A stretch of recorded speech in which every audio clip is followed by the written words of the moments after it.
Okay, so I've decided to dedicate this part of the tutorial, this second part of the tutorial, to just explaining a bit about the process from the form itself to the point where it arrives at the mobile phone. The reason I've chose to do this is just because it might be complicated to some people to understand how it works through a gateway. I've drawn this very simple diagram with a few annotations just to clear it up. If you do know how it works and you want to skip to the actual code itself, then you're more than welcome to skip to part 3 of the video, so the next part of this video, and you'll be able to get straight in with the code. Okay, so the first thing is this sms.php file that we've been working with.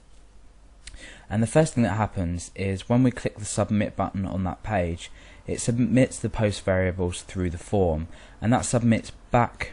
So if you follow this line here, it submits the post variables back to this page. Now when that's been done, we need to put together the URL that needs to be sent to txt local.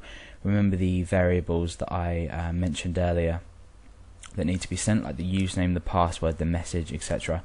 So we put together everything that's been sent from this form in sms.php. We submit it back, and then the PHP side of things puts together this URL, and then we need to submit that URL using curl. So as we come away from this page and as we submit this information using curl, we come up and curl submits the post data to text local, and that's this page here, textlocal.com/send SMS post.php.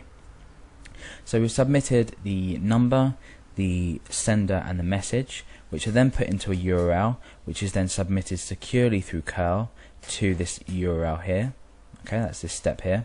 And then once that's submitted, everything's checked from the txt local process, and obviously txt local deals with it, how it deals with it, and then the message should arrive at the cell or mobile phone.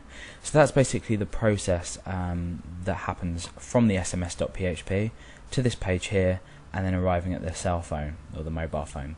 So it's quite a simple process. Have a look at this video, watch it a couple of times if you still don't understand.